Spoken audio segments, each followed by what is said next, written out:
안녕하십니까. 정몽순 무사입니다. 오늘은 그 부당 해고와 복직 명예에 대해서 말씀을 드리겠습니다.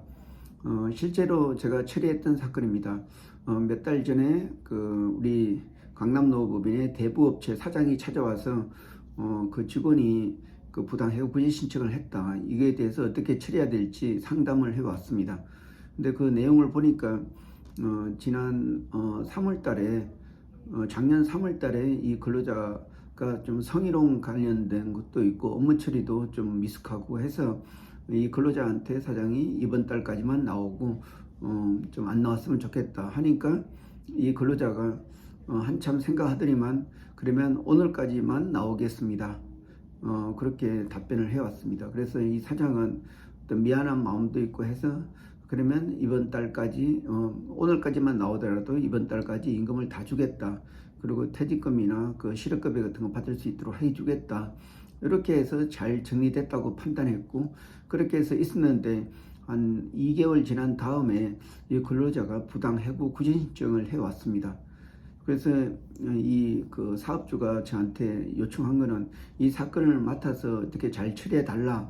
그 저한테 요청을 했습니다. 그래서 이 사장은 근로자가 스스로 그만뒀다고 생각했는데 이렇게 부당해고 구제 신청을 했기 때문에 어떻게 대응해야 되는지에 대해서 물이 왔는데 제가 판단할 때는 우선 사용자가 그만두라고 얘기했기 때문에 부당해고 맞다.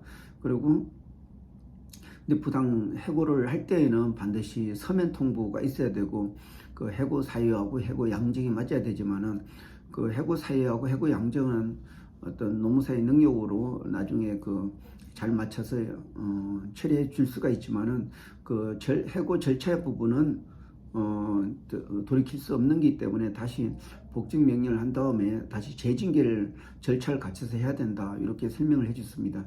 그러면 현재 상태에서 어떻게 대처해야 될지 이 부분에 대해서는 노동위원회에서 부당해고 접수되면은 60일 뒤에 그 심판회의가 열리는데 그 전에 조치를 해야지 시험만 끌면은 금전보상 이 부분이 같이 떨어지기 때문에 어렵다. 그래서 지금 현재 상태는 이길 수 없는 상태이기 때문에 바로 복직 명령을 내린 다음에 다시 이 근로자를 재징계해서 처리해야 된다.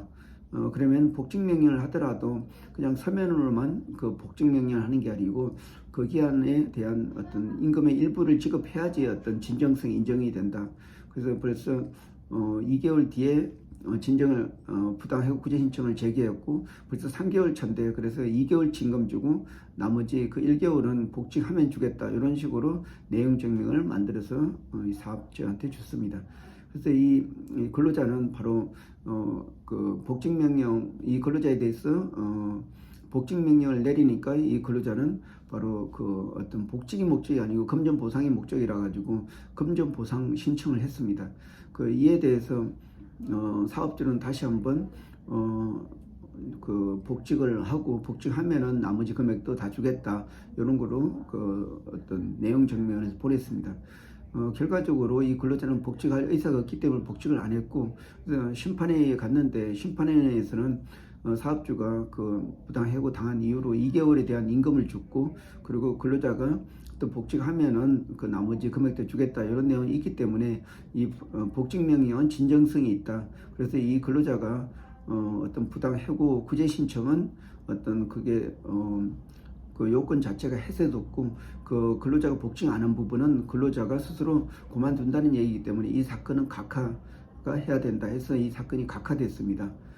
그래서 이 사건이 종결됐는데 여기에서 우리가 알 수 있는 시사점은 이 부당 해고 구제 신청 해서 다시 말해서 근로자가 부당하게 해고되기 때문에 구제 신청을 했을 때 이제 복직 명령을 내리게 되면은 바로 그 부당 해고에 대한 그 사유가 해소되기 때문에 더 이상 다툴 수가 없습니다. 다만 그 근로자가 어떤 복직에 가려면서 임금을 청구할 때는 사용자가 어떤 복직 명령을 내리기 전에 그 금전 보상을 신청해야지 된다는 거 그런 내용을 알게 되면은 이러한 문제를 해결할 수 있다고 생각됩니다. 특히 또 사용자 입장에서는 반드시 그 근로자를 해고할 경우에는 반드시 그 서면 절차, 서면 통지 절차하고 또 회사가 어떤 징계에 대한 절차가 있으면 이 부분을 반드시 지켜야 됩니다. 근로자가 아무리 회사 사규를 위반했거나 또는 그게 중징계 사유가 되더라도 이런 기본적인 어떤 징계에 대한 절차를 지키지 않으면 부여가 됩니다. 예, 이상입니다. 고맙습니다.